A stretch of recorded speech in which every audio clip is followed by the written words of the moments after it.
SCA Minhag of the Week, Life Cycles, Bar Missvah. In the last episode, we discussed American Minhagim of the Bar Missvah.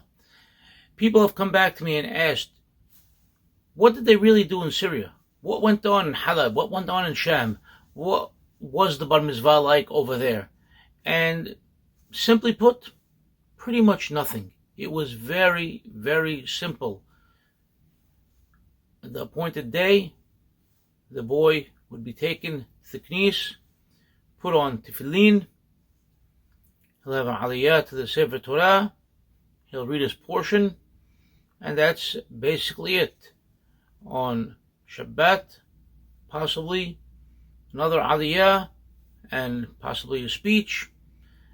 No real fanfare during the week.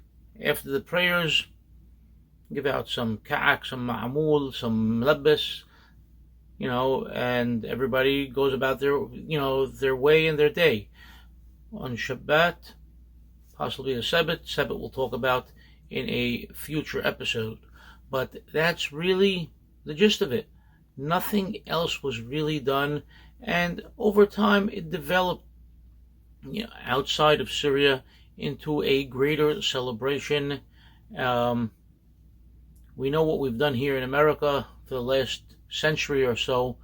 What's going on now that people are picking up, leaving home, going to Israel, making even more lavish and extravagant affairs with parties every day of the week. That's something that was really unheard of, and until a couple of decades ago wasn't even a thought. In any case, what else goes on here at the American Bar Missvah? What have we picked up, or what has become something that's really deeply associated with it? And believe it or not, it's the dress code. Everybody comes wearing a suit and tie, not only the Bar Missvah boy, but father, the grandfather, the uncles, the cousins, the guests. But what about the ladies? Of course, our ladies always dress in very fine clothing, very elegant clothing, but it's the mother. The mother of the Bar Missvah boy stands out because she wears a hat. And not a simple hat, but a very, very fancy, opulent hat. And this is something that developed in the United States based upon, believe it or not, the fashion trends of ladies here, beginning from the 1920s, 30s, 40s, 50s, 60s. It was very commonplace for women to wear a fancy hat when attending, if you will, an elegant affair, if you want to show yourself that you're put together, you're wearing a hat and gloves, to attend,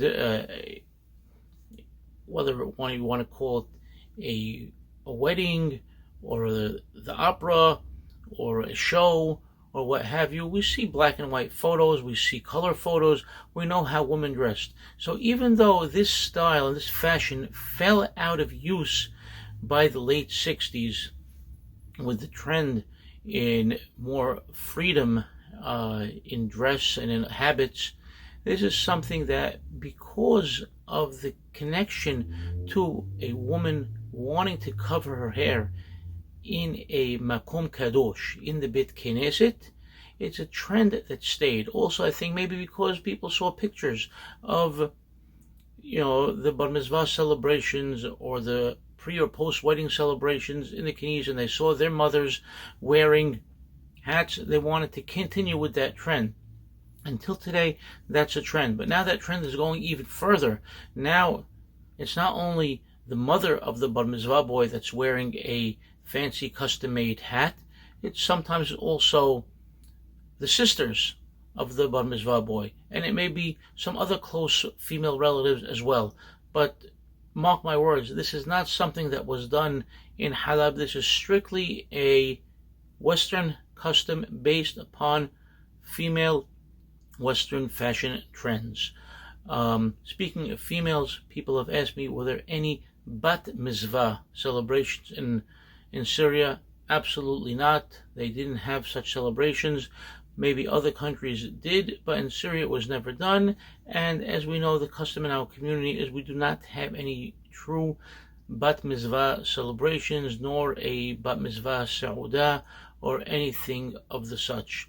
Nonetheless, as we know, the women of our community are very, very important, and their place in the Jewish home, in Jewish life, in the upbringing of our families is